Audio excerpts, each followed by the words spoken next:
Hey, thanks for hitting play today. This is part 2 of a conversation continuing on from yesterday's show that I had talking to Dr. Myriam Hadnes on my couch over just some reflecting on some things we explored over 24 hours, a ton of different concepts. Yesterday we spoke about unprofessionalism, and we kind of kick off with that as well, as in getting rejected for who you are is actually better than getting rejected for being someone else. And then leading into some things around reducing friction in business and also that question of why not.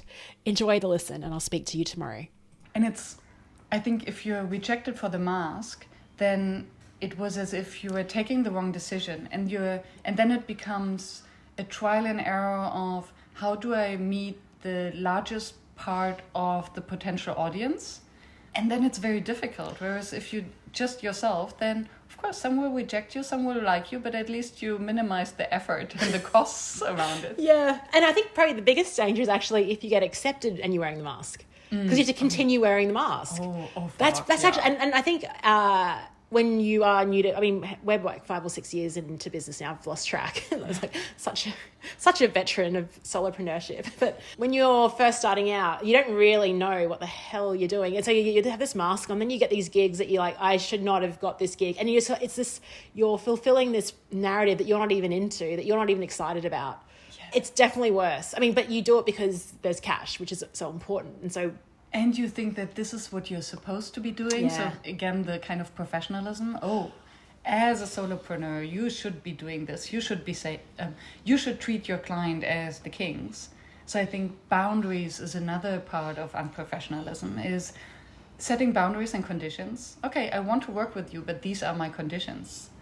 And if you're not willing to accept that, then you are not my client. You're not for me. And I think could be regarded as highly unprofessional, and it's very liberating. I love being a little bit unprofessional, quite unprofessional. I think it's refreshing. I think people are drawn to it, especially now that you said that we've lived this AI world where everything is, you can tell what the professional posts are. Stuff like that just does not get cut through or attention. And if that's what you're after, it really is going back in on, and isn't that kind of refreshing to know that it is about unprofessionalism? But how do you plan on taking this on to like big corporate, global, who they've got to maintain, I guess, a level of, I don't know if it's professionalism, but, they've got to report to their shareholders every quarter and these glossy reports. Where does unprofessional play in there? Thank you. I think it has to be a kind of small steps approach. We cannot become fully unprofessional overnight, because I think it has a lot to do with self-awareness. Because it is very daring and it is scary to be unprofessional, because it's being ourselves.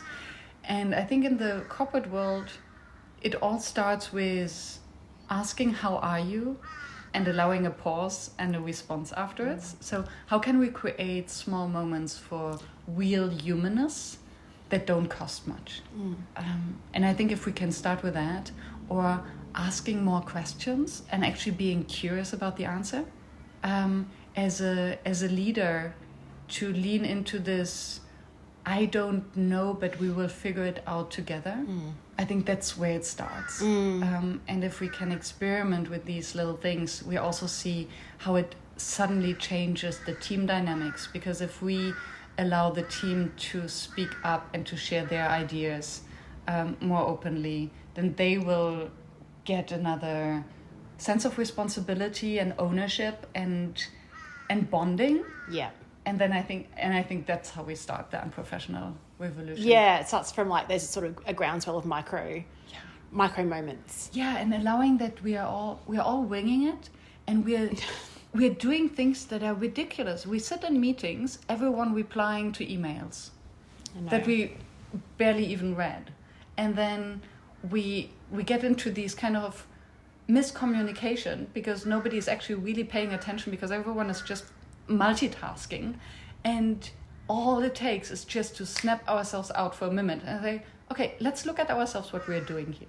Yeah, and I think that the snapping yourself out of it, we were even alluding to, with this podcast, I was talking, I did an early episode around how I can do it every day. And so there's things just recording on an iPhone is one way that makes it easier. Not having show notes is a great way to do it. And professional show notes, But, you know, my previous podcast, your podcast, has professional show notes with like links and like quotes and all of that.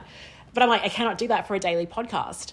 And what I realized is that actually by stepping out of it, what I realized was like, why am I attracting people that want comprehensive show notes? Like, I want to attract resourceful people who, like, I know when I listen to an episode of Diary of a CEO, I'm not going to the show notes page. Like, I'm like, who's that guy? What's that book? Noting it down, finding it myself, buying it if I need to. Like, I don't want to work. I don't want anyone listening to this who's like, Leanne, what was the book that person named? Send the link to me. It's like, I don't want you in my audience. Like, I want you to be resourceful. I want you to find it yourself. And yeah, so even that is like just daring to ask the question opened up a new insight. Yes, and once we're daring to be ourselves, we will attract the audience and the people that we enjoy hanging out with. Yeah. And I think to be so blunt about that, I'm like, yes, that's whom I want to have around. And this requires to be honest to ourselves. And I think I realized when I closed the community last year, that was exactly it. That I didn't want to be the person anymore who is in charge and mothering a community, and I had to liberate myself from that. And that's a very difficult process. But once we do it, we decide to be us instead of a persona or to commit to the expectations of others. And this is such an interesting thing. We both love, and we've got podcasts about workshops, group dynamics, group experiences. Like, we are the people that should be hosting communities. And, you know, I don't like really sort of run one. You're out of one now. Isn't that interesting? It is. Like, what's the go with that?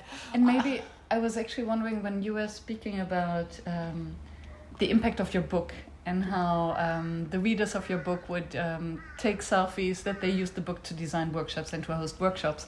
And I have the impression that we almost naturally create community with everything that we do. Yes. And I think that's my biggest learning. Just because we create community doesn't mean that community needs to be the product. I love that. Yeah, it doesn't need to be monetized. Exactly. Maybe it's just a side product, something that emerges, and they can be a community by themselves. They don't need us to lead the community. Yeah. I mean, Taylor Swift's got a Swifties, but she's not like, you know, with the Swifties all the time. Like, they're just a self-organizing group. Yeah. That's really good. I like that. Now, another thing, just to sort of, if there's anything else you want to talk about, let me know. But I'm on the hesitation station about my next book, you know, blah, blah, blah. And then something, like a phrase that's come up in our conversations has been that phrase, like, why not?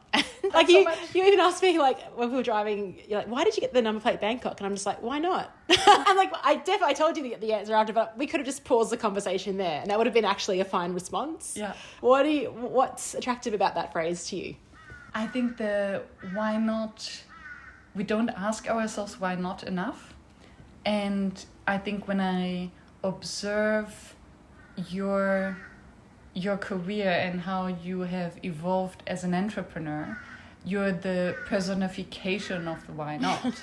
You have a random idea and then you go like, why not? What's the cost of trying it? Very low. What's the cost of failing? Very low. So why not just trying it? And I think what holds 99% back with whoever I speak is, so why are you not doing something? And we find all these excuses and we don't dare to just do it.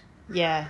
So the why not, I think, is it can be a very encouraging and empowering book. Yeah, I'm really liking it. I'm really liking it as an idea. And it's something that at the MBS event last year on the rooftop, it was like a kind of throwaway line, just sharing a bit of a story about a manager that said the same thing to me. Because when he was doing something controversial in terms of he wanted to, I don't know if I told you the story, but we were bringing in a special to rent these camper vans out, and the special, it was called the Naked Special. Show up naked and get your van hire for free. And he's like, this is the idea. And I'm like, you can't do that. And he's like, why not?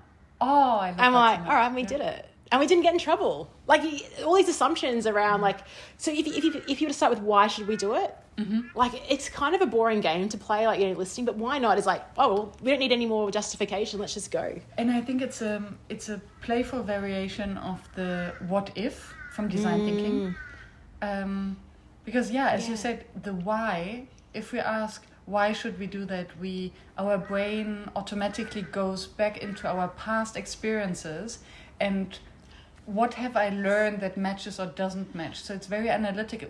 The why question we can ask AI.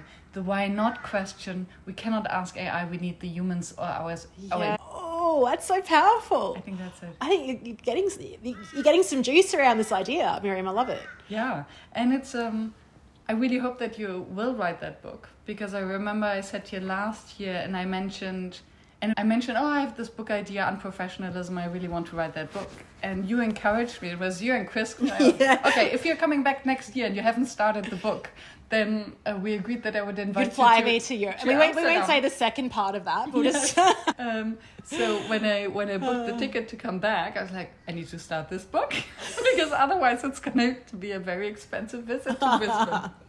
I'm so happy. I can't wait. And even as we talk about it, like the ideas are evolving. It's such an exciting thing. The world absolutely needs it. I think your timing is bang on with the concept. So is there anything else you wanted to explore, Myriam, before we So say many goodbye? things, but I think it's good for now. Yeah, sounds good. Thanks for coming over. Thanks for visiting. Thank you. Yay.